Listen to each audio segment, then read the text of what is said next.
آپ کو اگر ایک بار اس کے فائدوں کے اور بینیفٹس کے بارے میں پتہ چل جائے تو آپ یقیناً مانیں کہ آپ ڈیلی ایک دفعہ نہیں 3 دفعہ یوز کرنا اسٹارٹ کر دیں گے۔ اور یہ کھانا بھی چاہیے، گڑ کے اتنے زیادہ فائدے ہیں۔ اصل میں یہ جو گڑ بنتا ہے گنے کے رس سے تیار کیا جاتا ہے، گنے کا رس بھی پیا جاتا ہے اور اس سے شکر بھی بنائی جاتی ہے اور اس سے گڑ بھی بنتا ہے۔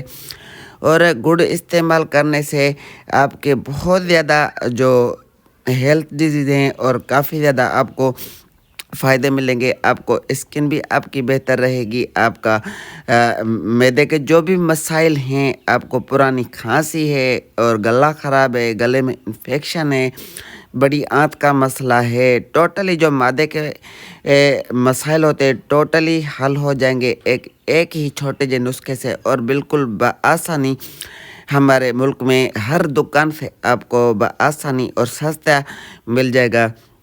اسے آپ کی نہ صرف کھانسی، بلغم، پرانی کھانسی، گلا خراب، آپ کا قبض، آپ کی قوت مدافعت، آپ کے جو بال جھڑتے ہیں بالوں کا مسئلہ حل ہو جائے گا، اور آپ کے اسکن کے جو بھی اندرونی اور بیرونی ٹوٹلی جو آپ کے ہیلتھ ڈیزیز ہیں ٹوٹلی حل ہو جائیں گے۔ آپ اس کو صبح بلا ناگا بھی استعمال کر سکتے ہیں، تھوڑا جا گڑ کھا لیا کرے، یا ہر کھانا کھانے کے بعد آپ اس کو تھوڑا جا گڑ استعمال کر لیا کرے۔ آپ یقین کریں آپ کو کچھ ہی دنوں میں ریزلٹس آنا آپ کے سامنے شروع ہو جائیں گے۔ ریزلٹس تو آپ کو پہلے دن سے ہی ملنا اسٹارٹ ہو جائیں گے۔ ویڈیو پسند آئے تو ویڈیو کو لائک، شیئر اور چینل کو بھی سبسکرائب کر دیا کریں، تو آپ اس کا ریگولر استعمال کریں۔ اور گڑ کی چائے بھی بنائی جاتی ہے، دودھ کے ساتھ بھی لوگ پیتے ہیں، پر دودھ کے ساتھ نہ پیا جائے۔